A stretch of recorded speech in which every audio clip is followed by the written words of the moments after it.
कल हम लोग बात कर चुके थे बिलियन की।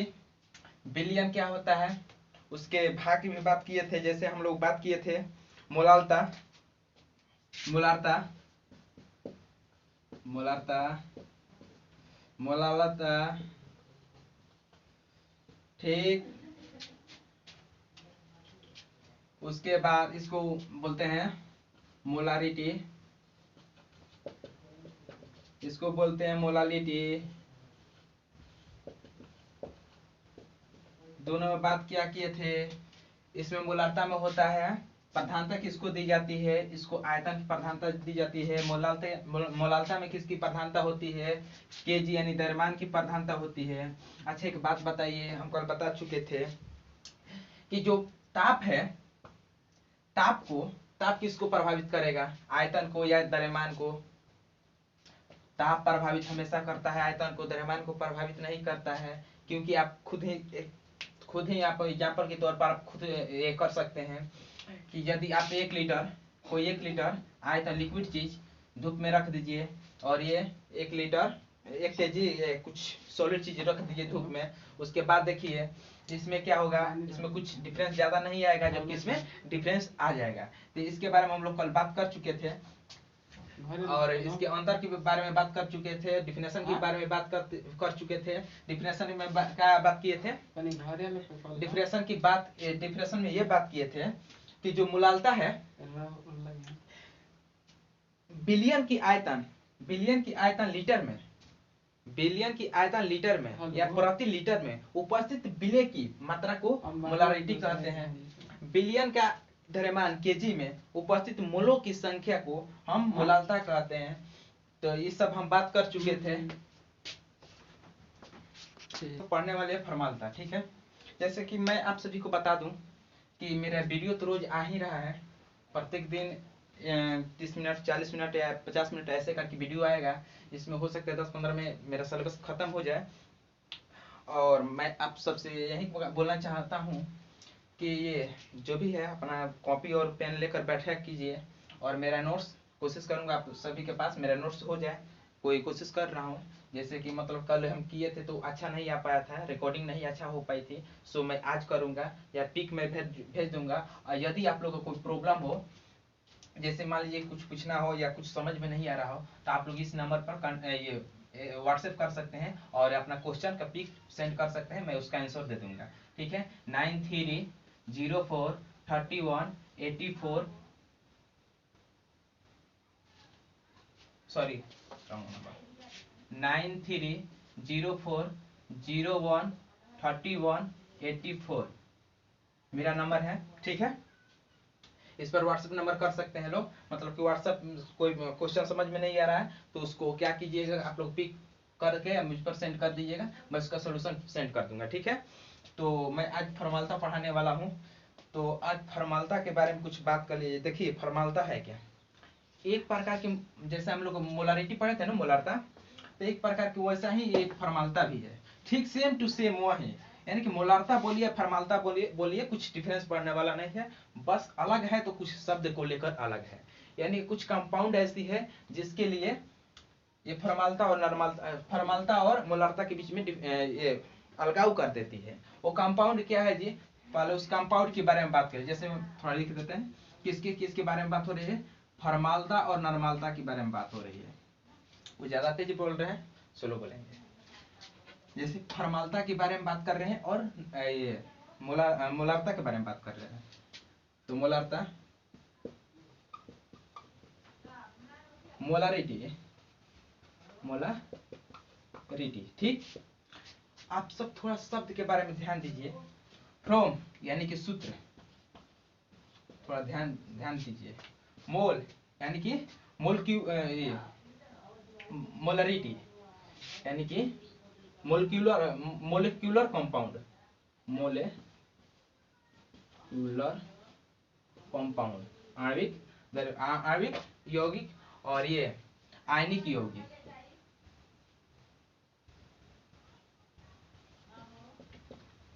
कंपाउंड, ठीक है। आयनिक कंपाउंड यानी सूत्र में आयनिक कंपाउंड होता है और मोलिक्यूलर मास यानी कि मोलिक्यूलर ये होता है मोलिक्यूलर कंपाउंड।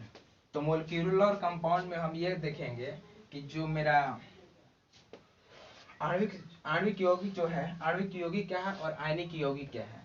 हम जहां तक बात कर लेते हैं कि जो आयनिक यौगिक और मोलिक्यूलर कंपाउंड जो है वो कितने होती है। देखिए समझ से कंपाउंड कितनी होती है आप सभी को पता होगा।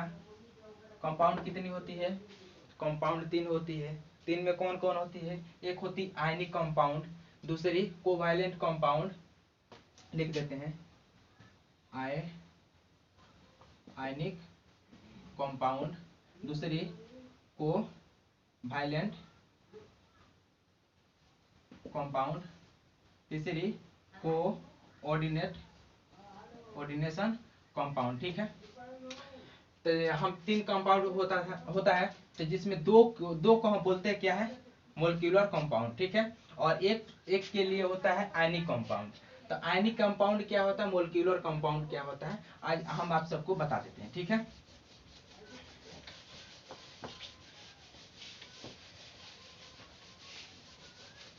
देखिए मोलिक्यूलर कंपाउंड का कुछ एग्जांपल देते हैं।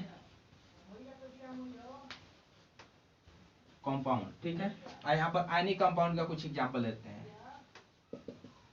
आयनिक कंपाउंड में क्या होता है, जैसे मान लीजिए NaCl हो गया, Na plus Cl minus, KCl हो गया, Cl minus K plus, NaOH ये होगा माइनस, ये होगा प्लस, Na2CO3 ये होगा माइनस, ये होगा प्लस। अब इस मोलिक्यूलर कंपाउंड में कुछ बात करिए, एथिल अल्कोहल C2H5OH, उसके बाद यूरिया NH2CONH2, उसके बाद और कुछ बात करें ग्लूकोज, जो ग्लूकोज भी हो सकता है, मतलब बहुत सारे हो सकते हैं। सो एथिल अल्कोहल, मेथिल अल्कोहल ऐसे करके हो सकते हैं। ठीक है, तो देखिए इसमें क्या होता है, जो बात है उसको हम बता देते हैं। इसमें क्या होता है, इसमें क्या होता है और इसमें क्या होता है। ये जो मोलिक्यूलर कंपाउंड जो है ना, जैसे ही बिलियन, मान लीजिए बिलियन हो गया, ठीक है, जैसे ही इसमें मतलब जैसे ही इसमें आएंगे वैसे ही मतलब इसका स्ट्रक्चर सेम रहेगा, इसके स्ट्रक्चर में कोई परिवर्तन नहीं होगा, एथिल अल्कोहल ही इसमें जाएगा। ठीक है, लेकिन यदि हम इस आयनिक कंपाउंड को यदि हम बिलियन में डालेंगे तो ये होगा क्या कि देखिए अभी तो सेम है, मतलब स्ट्रक्चर के रूप, फार्मूला के रूप में है, लेकिन जैसे ही बिलियन में जाएगा और बिलियन में जाने के बाद क्या होगा कि Na प्लस अलग और Cl माइनस अलग, जबकि ये प्रक्रिया इसमें नहीं होती है। ये दोनों में कौन कौन में नहीं होती है, कोवैलेंट और कोऑर्डिनेट कंपाउंड में नहीं होती है। जबकि आयनिक कंपाउंड में क्या होता है कि दोनों विभक्त हो जाती है, दोनों अलग अलग हो जाती है। तो इसी का आधार पर हम लोग दो पार्टों में बांटे गए, दो भागों में बांटा गया है। जैसे में एक को बोलते हैं फॉर्मेलिटी और एक को बोलते हैं मोलरिटी। ठीक है, कंपाउंड तनी स्ट्रक्चर की थोड़ा बात कर लेते हैं। आयनिक कंपाउंड, इसमें क्या होता है, मोलिक्यूलर कंपाउंड। आयनिक कंपाउंड में एक बात स्ट्रक्चर की बात कर लेते हैं। जैसे मान लीजिए Na2CO3, ठीक है, और मतलब हम जानते हैं कि प्लस में होता है या माइनस में होता है। और इसमें क्या होता है, इथाइल अल्कोहल C2H5OH, ठीक है। इसके स्ट्रक्चर के बारे में बात कर लीजिए। मान लीजिए C है, C डबल बॉन्ड O, इस पर देखिए एक बॉन्ड बना है, अब एक वैलेंसी बाकी है, यानी कि माइनस माइनस, ठीक है, डॉट डॉट से दर्शा देते हैं और इसको ये कर देते हैं। अब देखिए जैसे बिलियन में गया तो Na से ऐड नहीं हुआ है, Na कहीं है तो यहाँ पर चिपका हुआ है Na प्लस करके, और Na प्लस मान लीजिए यहाँ पर भी चिपका होगा, मतलब कहीं भी साइड में चिपका हुआ है। लेकिन देखिए इस बॉन्ड नहीं बनाया है, बॉन्ड नहीं बनाया है। अगर बॉन्ड बनाता तो हम बोलते कि मोलिक्यूलर कंपाउंड है, बट बॉन्ड नहीं बनाया है। बॉन्ड नहीं बनाया, क्यों टूटा है, क्योंकि आयन इसकी विभक्त हो रहा है। जैसे मान लीजिए प्लस हो गया अलग हो गया, माइनस ये अलग हो गया। अगर यही बॉन्ड बनाता तो मोलिक्यूलर कंपाउंड में देखते, लेकिन बॉन्ड नहीं बना रहा है, यानी कि ऐड नहीं, बिलियन में जाने के बाद एक साथ नहीं जुटा हुआ है, एक साथ संबंध में नहीं है, तो इसको हम बोलते हैं आयनिक कंपाउंड। ठीक है, स्ट्रक्चर से पता चल गई। अब इसके स्ट्रक्चर देख लेते हैं। मान लीजिए सी,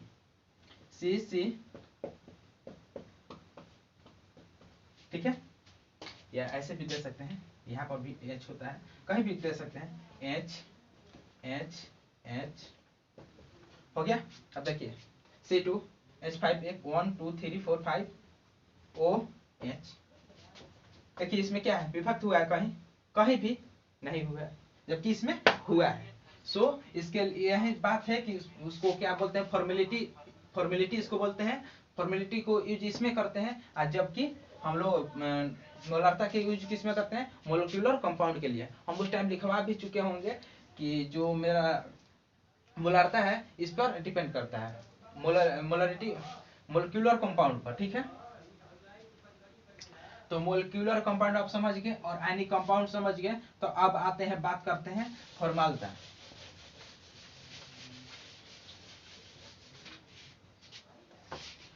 डिफिनेशन के बारे में बात कर लेते हैं।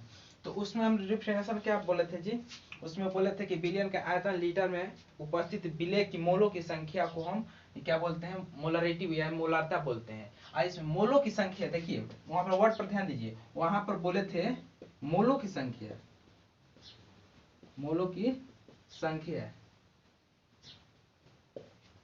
मोलों की संख्या बोले थे। जबकि यहाँ पर बोलेंगे हम, जबकि यहाँ पर हम लोग बोलेंगे इसकी ग्राम सूत्रों भारों की संख्या। ठीक है, यहाँ पर हम लोग क्या बोलेंगे, ग्राम सूत्र भारों की संख्या। किसकी, ग्राम सूत्र भारों की संख्या किसकी बोलेंगे, विलय की। विलय कैसा होना चाहिए, ये विलय होना चाहिए आयनिक विलय। लिख दे आयनिक विलय। बटा में उसमें क्या लिखे थे जी हम लोग, आयतन बिलियन का लीटर में आयतन।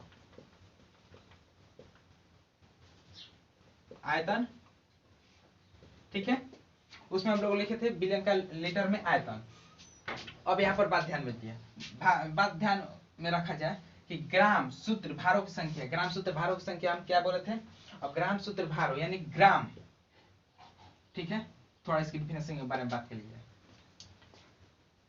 बिलियन का आयतन लीटर में उपस्थित, बिलियन का आयतन लीटर में उपस्थित आयनिक विलय ग्राम सूत्र भारों की संख्या को हम क्या बोलते हैं, फॉर्मालिटी बोलते हैं। अब यहाँ पर नया वर्ड आया, ग्राम सूत्र भारों की संख्या। ठीक है, अब ग्राम सूत्र भारों की संख्या के बारे में बात कर लेते हैं। जैसे कि हम क्या बात कर रहे हैं, ग्राम सूत्र भारों की संख्या, ग्राम सूत्र भारों की संख्या, ग्राम सूत्र भारों की संख्या। सिंपल सी बात है, किसकी बात हो रही है, ग्राम। तो ग्राम किसकी, ग्राम किसकी, ग्राम दिया गया द्रव्यमान यानी कि W। सूत्र भारों की संख्या ये अलग हो गया, यानी कि जो भी ग्राम है दिया गया जो भी ग्राम होगा वहां पर लिख दिया जाएगा। उसके सूत्र भारों की संख्या, सूत्र भार किसकी, मोलिक्यूलर, किसकी, आयनिक कंपाउंड की। आयनिक कंपाउंड जैसे मान लीजिए NaCl, Na क्या होता है 23, Cl का क्या होता है ये 34 35 35 मोलिक्यूलर मास। ऐसे ही समझ में आया ना, मोलिक्यूलर मास कैसे निकालते हैं, सबका ये मोलिक्यूलर मास हो गया। तो ऐसे में जो भी दिया रहेगा उसको मोलिक्यूलर मास बोलते हैं। तो इसको क्या लिखेंगे, सूत्र भारों की संख्या। तो इसमें क्या लिखेंगे, सूत्र भार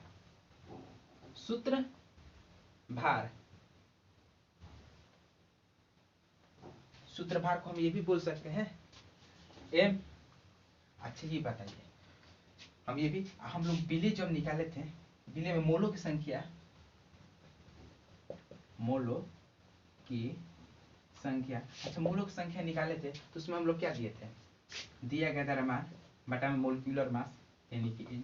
अच्छा ये बताइए इसमें और इसमें डिफरेंस क्या है, इसमें और इसमें डिफरेंस क्या है? कुछ नहीं डिफरेंस। डिफरेंस इतना है कि यहाँ पर मोलिकुलर मास बोलते थे और यहाँ पर क्या बोलेंगे? सूत्र द्रव्यमान भार। बस कुछ नहीं। यहाँ पर मोलिकुलर मास बोलते थे, यहाँ पर सूत्र द्रव्यमान भार बोल देंगे और कुछ नहीं।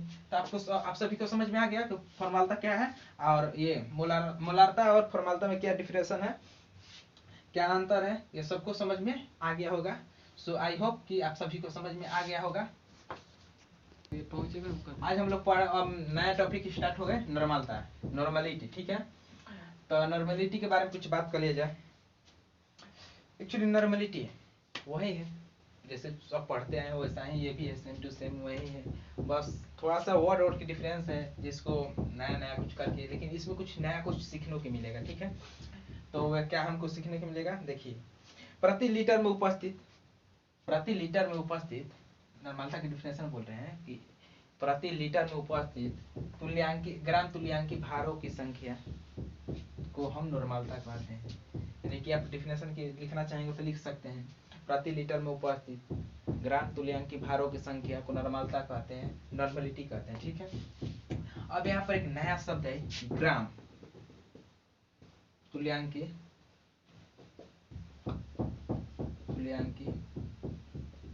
भारों की संख्या। ठीक है, ग्राम तुल्यांकी भारों की संख्या यानी विलय यहाँ पे देते हैं, विलय ग्राम तुल्यांकी भारों की संख्या। अब यहाँ पर नया वर्ड आई। अब ये कहाँ से हुई, कैसे हुई? देखिए, हम लोग जैसे भी पहले पता कर चुके थे विलय ग्राम, इसकी मतलब इसको हम फाइंड आउट कैसे करेंगे? जैसे मान लीजिए, अब तुरंत समझिएगा, जैसे हम लोग विलय ज्ञात करते थे, विलय मोल की संख्या, वैसा ही इसको भी ज्ञात करना है। देखिए, मान लीजिए उसमें क्या करते थे हम लोग, उसमें दिया गया द्रव्यमान या W by molecular mass M करते थे। तो इसमें क्या करेंगे? दिया गया द्रव्यमान बाकी तुल्यांकी भार की संख्या, तुल्यांकी भार दिया गया द्रव्यमान। अब यहाँ पर क्या करेंगे? क्या निकालना है? ग्राम तुल्यांकी भार नो, इसके फॉर्मूला लिखना है, ग्राम तुल्यांकी भार की संख्या, ग्राम तुल्यांकी भार की संख्या, ग्राम तुल्यांकी भार की संख्या दिया गया द्रव्यमान बटा तुल्यांकी भार बटा में तुल्यांकी भार। ठीक, उसमें क्या होता है? ये मोलिकुलर मास होता था, यानी कि आणविक द्रव्यमान होता था, आणविक भार होता था, इसमें तुल्यांकी भार है। अब देखिए, ग्राम तुल्यांकी भार की संख्या तो हम निकाल लेंगे। कैसे निकालेंगे? दिया गया द्रव्यमान बटा में तुल्यांकी भार। ठीक है, लेकिन अब रह गई बात तुल्यांकी भार कैसे निकालेंगे। अब यहाँ पर आकर मतलब कि बोला जाए कि गिरे तार से तो अटके खजूर पर, ना गिरे आसमान से तो अटके खजूर पर, यानी कि यहाँ से तो सोल्यूशन कर लिए हम, लेकिन यहाँ पर तुल्यांकी भार पर आकर फिर कंफ्यूजन क्रिएट कर लिए। ठीक है, उसके बाद ग्राम तुल्यांकी, अच्छा इसको डिनोट किससे करते हैं? इसको हम इससे डिनोट करते हैं। ठीक है, ध्यान रखिएगा, तुल्यांकी भार को हम इससे डिनोट करते हैं। अब हम तुल्यांकी भार आप सभी को मात्र 5 से 7 मिनट में निकालने सिखा रहे हैं, जो बहुत इंपॉर्टेंट है। ठीक है ना, तुल्यांकी भार कैसे कैसे, जैसे मान लीजिए एसिड से कैसे निकालेंगे, एसिड से, साल्ट से, और ये बेसिस से कैसे निकालेंगे, जो अभी तुरंत सीख जाइएगा। ठीक है, तुल्यांकी भार।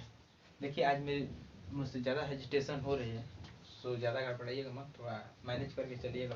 थोड़ा मुझे लग रहा है कि कुछ ज़्यादा हेजिटेशन हो रही है। सो अभी नया नया यूट्यूब पर आया हूँ तो हेजिटेशन हो रही है, उसके लिए कुछ ज़्यादा मत सोचिएगा लोग।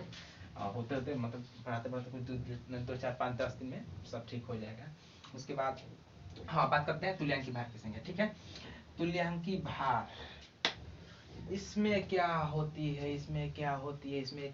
है? सबसे अच्छा इसमें ये है तुल्यांकी भार कैसे निकाले। तुल्यांकी भार परमाणु भार, मान लीजिए परमाणु भार जो है ना, इसको फॉर्मूला पहले देख लेते हैं। अब फॉर्मूला देख लेते हैं, तुल्यांकी भार की फॉर्मूला क्या होती है जी? परमाणु भार, एटॉमिक मास, परमाणु भार, एटॉमिक मास बटा में संयुक्त वैलेंसी, ठीक है, संयोजकता वैलेंसी, परमाणु भार या संयोजकता, ठीक है। तो परमाणु भार मतलब जैसे एल्युमिनियम का बोल दे, ठीक है, बस मुझे अरे सॉरी, जैसे मान लीजिए सोडियम का बोल दे, सोडियम एनियम का तुल्यांकी भार बोल दे, तुल्यांकी भार कैसे देगा, Na। सोडियम का तुल्यांकी भार पूछा है, तो सोडियम का तुल्यांकी भार क्या करेंगे, परमाणु भार क्या होता है जी 23, सोडियम की संयोजकता क्या होता है 1, इसका तुल्यांकी भार क्या होगा 20। एल्युमिनियम का तुल्यांकी भार क्या होगा जी, सॉरी एल्युमिनियम का तुल्यांकी भार, एल्युमिनियम क्या होता है जी 13, उसकी 13 26 से 27 होता है ना, तो ये एल्युमिनियम का 27, उसकी तुल्यांकी भार क्या होता है 3, इसको रिड्यूस करेंगे क्या आएगा 9 आएगा, तुल्यांकी भार क्या है 9 आएगा, समझ में आया तुल्यांकी भार। लेकिन ये तो सिंपल एटम के लिए बात हो रही है, ये तो सिंपल एटम की बात हो रही है। यदि आपसे कोई बोल दे H2SO4 या बोल दे NaCl या बोल दे आपसे ये भी बोल सकता है, ये भी बोल सकता है, या आपसे बोल दे H3PO4, इसकी अगर बोल दे तुल्यांकी भार निकालेंगे तो आप क्या करेंगे, ये तो परमाणु भार बोला है, जबकि परमाणु नहीं ना है जी, ये तो अणु है, या तो अणु है, एसिड है, ये एसिड है, ये बेस है, इस सब के लिए क्या होगा, तब तो उस समय कंफ्यूजन पैदा होगा ना। तो इसके लिए थोड़ा सा टाइम दीजिए, मैं सिखा देता हूँ। देखिए उसके लिए पहले हम एक एक करके बात करते हैं, ठीक है, एक एक में जैसे बात कर लेते हैं हम अम्ल की यानी कि एसिड की बात कर लेते हैं। एसिड मतलब एसिड की तुल्यांकी भार निकालना होगा, तो एसिड की तुल्यांकी भार निकालने से पहले उसकी जो मतलब कि अणु के दरमियान मोलिकुलर मास होगी, एसिड की मोलिकुलर मास यानी कि एम मतलब समझ लीजिएगा मोलिकुलर मास, मान लीजिए H2SO4 एम दे दिए, तो इसका मोलिकुलर मास बटा में संयोजकता, बटा में इसका क्या क्षारकता है। लेकिन एक मिनट कुछ और बात छूटी गई, वो भी बता देते हैं। यहीं पर इसको यहीं पर स्टॉप किया जाए, यहीं पर इसको स्टॉप किया जाए। अब उसके पहले आया जाए, यहाँ पर क्या बता रहे थे एटॉमिक के लिए ना NaCl Al बताया था ना। अच्छा इसकी संयोजकता तो हमको याद है कि 1 होता है, इसकी संयोजकता तो हमको याद है कि क्या होता है 3 होता है। लेकिन कितना लोग बच्चे ऐसा भी है जिनको पता नहीं है कि सोडियम क्या संयोजकता क्या होगा और एल्युमिनियम का संयोजकता क्या होगा। तो याद कर लें, ग्रुप 1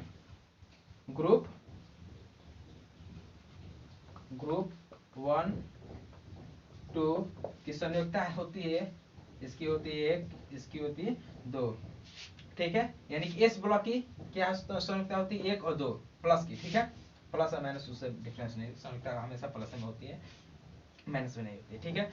उसके बाद पी ब्लॉक के लिए, ये तो एस ब्लॉक के लिए होगा 1 2, पी ब्लॉक के लिए, पी ब्लॉक में हम देखते हैं कि संयोजकता 3 से लेकर 8 तक होती है, मतलब उसमें क्या होती है 3 से लेकर 8 तक होती है। अब देखिए ध्यान में रखिएगा, आप सब जानते हैं कि मैक्सिमम संयोजकता क्या होती है 1 2 3 4, मैक्सिमम संयोजकता होती है 4 तक होती है, ठीक है। अच्छा 4 से जैसे ही अधिक पछवा आया, 5 आया, तो ध्यान में रखिएगा कि 8 माइनस 5 इज इक्वल टू 3 हो गया। 6 आया तो 8 माइनस 6 इज इक्वल टू क्या हुआ 2 हुआ। 7 आया तो 8 माइनस 7 इज इक्वल टू 1, यानी कि ऐसे करके संयोजकता होगी, ठीक है। जैसे आप लोग एग्जांपल दे देते हैं, मुझे क्या निकालना है ऑक्सीजन, ऑक्सीजन की वैलेंसी कितनी होती है 6, यानी कि मैंने क्या बोला 6 है। तब 6 संयुक्ता की वैलेंसी क्या लिखेंगे 6 नहीं लिखेंगे, 8 minus 6 is equal to 2, valency क्या लिखेंगे 2। जैसे मान लीजिए नाइट्रोजन की वैलेंसी बाहरी सेल में कितनी इलेक्ट्रॉन होती है 5, तो अच्छा 5 होती है, तो 8 माइनस 5 इज इक्वल टू 3, ठीक है। तो 3 हो गया इसके वैलेंसी, संयोजकता 3 होगी। तो जो फॉर्मूला था जैसे ऐसे बने थे वैसे निकालें। बस मेरा अभी काम यही था कि आप लोग का मतलब कि 5 से अधिक 4 से अधिक आ जाए उसके लिए संयोजकता कैसे निकालेंगे तो वही बताना था, उसको बता दिए। आई आपकी समझ में आया होगा।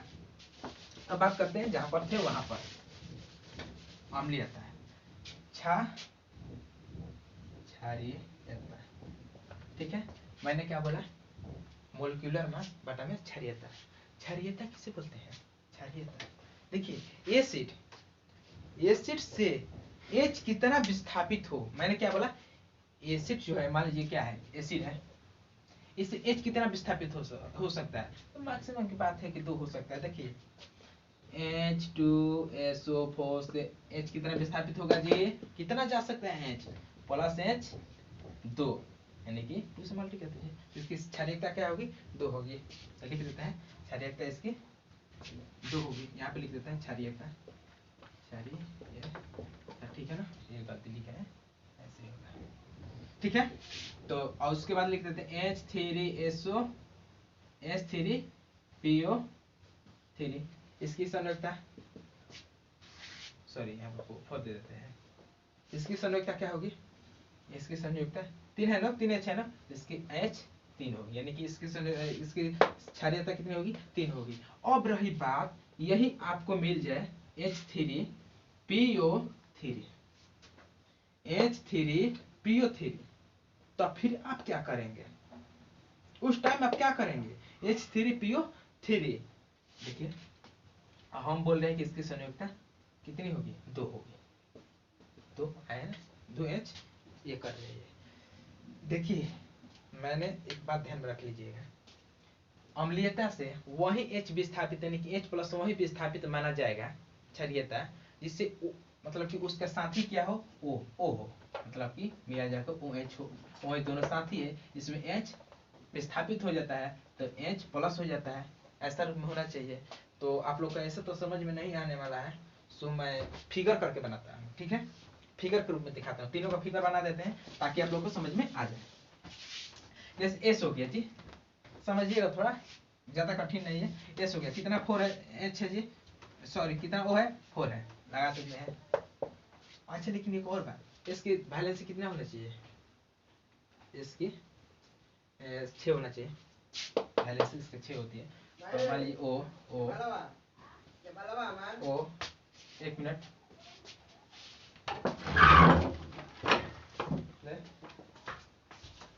हो गया।